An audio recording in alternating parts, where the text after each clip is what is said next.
Gente querida, gente amiga do canal Paz e Bem da Pós TV 247, eu sou Carla Pavão.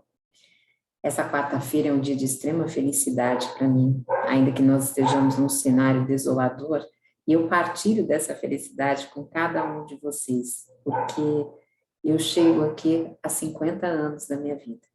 O aniversário sempre foi um dia muito especial para mim, que eu sempre adorei essa data. Talvez por eu ter sido uma sobrevivente, nasci com asma, com problema pulmonar muito grave, aos 8 meses. O médico disse para minha mãe que eu não sobreviveria. Naquela época se usava pedir para batizar antes da criança morrer, né? No meu caso, eu falo desencarnar. A minha família, apesar de espírita, fez tudo muito apressadamente, mas eu estou aqui, e sou muito feliz por essa trajetória. Acho que eu cheguei nessa nova idade com uma espiritualidade ainda mais trabalhada, mais refinada do que eu tinha muitos anos antes. Cheguei com uma história cheia de dores, de amores, de mudança, como agora, que eu estou novamente sozinha, mas de muita construção.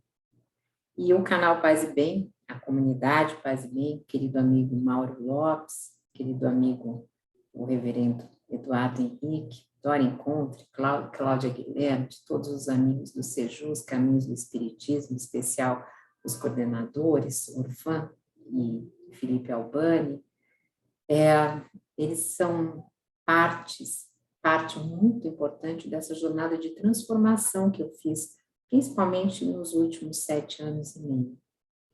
Então, eu queria partilhar esse dia de hoje, esse dia que é de renovação para mim, com cada um desses meus amores. E também, claro, com aqueles que me deram a vida, meus pais, e toda a minha família. A gente sabe que família é sempre uma construção que tem muitos problemas, muitas diferenças, principalmente nas questões identitárias, nas questões políticas, nas questões sociais, ou pelo menos a minha e eu tenho visto muita gente nessa condição. E isso o Espiritismo explica. Ele explica pelos laços espirituais, que não são os mesmos que os laços corpóreos. Então, para a família corporal também, gratidão, aquele amor, aquele carinho, mas eu tenho uma família espiritual que está em construção constante. Tem gente aí nos 4 cantos do mundo, alguns deles, que eu não mencionar diretamente, sintam-se abraçados aí à distância, mas é isso, eu queria fazer essa partilha. No dia de hoje eu não tive tempo de buscar o texto digital, vou pedir um pouco de paciência com vocês, eu vou abaixar os olhos para ler. Eu queria falar sobre fé e afeto, porque é um dia de afeto para mim.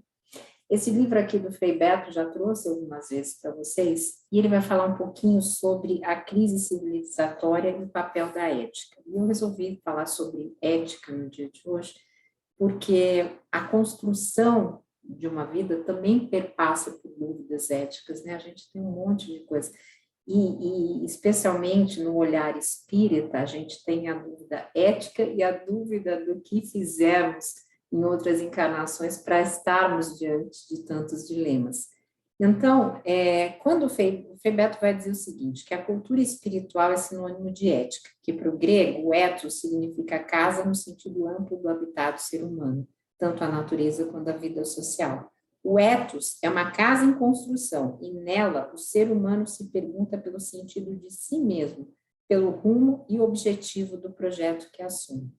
A ética é, pois, um processo pelo qual conquistamos a nossa humanidade, construímos a nossa casa, ou seja, a nossa identidade como pessoa, ser político, e como classe social, povo e nação. Então, eu passei por essa transformação da minha construção como ser político, por isso que eu sou muito grata, e essa espiritualidade progressista, o Paz e Bem colaborou demais, para que eu pudesse fazer, assim como a Universidade Livre Pampédia, para que eu pudesse fazer essa transição de compreender um pouquinho mais esse novo multiverso em que eu me insiro. Então, ele vai dizer o seguinte, a humanização de si, dos outros e do mundo é um permanente vir a ser, do ponto de vista assinalado por Teilhard de Chardin. tanto mais nos humanizamos, quanto mais nos espiritualizamos. A nossa espiritualização é uma questão ética, antes de ser uma opção religiosa. Isso eu concordo muito, né? Tem muita gente que não entende da parte filosófica do espiritismo, especialmente nessa construção muito igrejeira, que nós chamamos, sem querer ofender nenhum tipo de questão da igreja, pelo amor de Deus, mas que não condiz com a prática espírita. E nessa construção que nós temos, dentro do espiritismo, onde a filosofia não é compreendida, muitas vezes as pessoas nos dizem assim, não, eu respeito a sua crença, mas não é uma questão de crença, né? É uma questão de posicionamento, que é exatamente isso que o Frei Beto diz aqui. Então, ele diz assim, o ser humano tem duas atitudes perante a vida, viver da tradição ou da inovação. Vive da tradição aquele que se submete ao mundo no qual se insere sem questioná-lo, ou sem questionar, ou se questionar nele. É a tendência predominante nesse mundo globo colonizado em que vivemos hoje. O modo da tradição é próprio dos animais incapazes de inovar o seu habitat. Estão atavicamente presos à natureza. E essa é uma proposta que nós temos feito, nós, a Dora Encontro já fazia essa proposta, ela tem aqui o Semeando Espiritualidade, que é justamente por uma construção crítica dessa espiritualidade, que vem exatamente, que é o que o Frei Beto diz aqui nesse texto. Ao ser humano é dado o poder de inovar, distanciar-se da natureza e de si próprio, se perguntar pelo sentido da vida e pelos valores a serem assumidos diante do leque de opções que se abre à sua liberdade, pois somos essencialmente seres históricos chamados a fazer história. Aqui ele me lembra muito um livro que eu já citei aqui algumas vezes, que é um livro transformador, foi a Dora que me indicou, que é do Erich Fromm, que se chama O Medo à Liberdade, onde tem toda a construção dessa espiritualidade com base no medo, e que muitas vezes nos leva a essa adoração da tradição sem olhar para o futuro, para o progresso, né? Então, aqui me lembra muito um trecho deste livro do Erich Fromm, que é um livro que, aliás, eu pretendo reler, se vocês quiserem, deixem nos comentários que eu trago aqui. Ele vai dizer o seguinte, liberdade não é dar vazão aos desejos. Aliás, com frequência, os nossos desejos não são propriamente nossos, são desejos dos outros incutidos em nós pela publicidade e pelos modismos. Livre é aquele que se distancia da tradição, das pressões circundantes, e ao se indagar pelo sentido, atua segundo a inteligência. A modernidade prefere dizer, atua segundo a razão. Ora, a razão é a imperfeição da inteligência, alertou São Tomás de Aquino. O conhecimento não se dá apenas pela razão, ele envolve a intuição, os sentimentos, as emoções e o senso estético, concordo plenamente. Isso me lembra, inclusive, muita coisa de Pestalozzi. Agora tem um livro sobre Pestalozzi no Brasil, é uma raridade, inclusive. Mas eu ampliaria isso dizendo também que é pelo espírito, pela mediunidade que a gente faz isso. Claro que eu entendo que não é o multiverso de Frei Beto, gente. Hoje eu estou alegre, né? Eu estou radiante, então, assim, acho que eu estou menos ansiosa para falar aqui. Então, vamos lá. E eu fico sempre nessa alegria infinita, quando eu faço aniversário, ainda numa idade especial como essa, 50 anos, eu fico muito emocionada. Então, desculpem que às vezes eu estou interrompendo muito o texto, mas é por alegria. Então, vamos lá, gente. Ó, meus olhos estão até marejados. Então, vamos lá.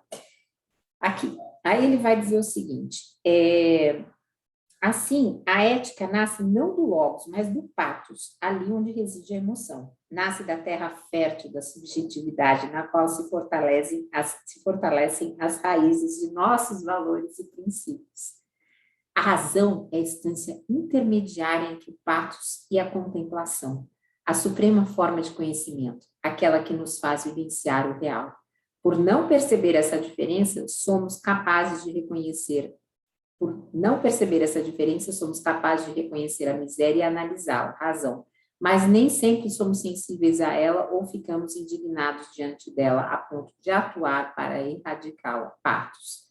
É isso que a gente tem trabalhado tanto, né, nessa tentativa, apesar de tudo que temos passado, de lutar, né, contra toda essa miséria no Brasil, contra tudo isso que a gente está passando nessa pandemia. Gente que está me dando uma coceira no olho, desculpa. Vamos lá.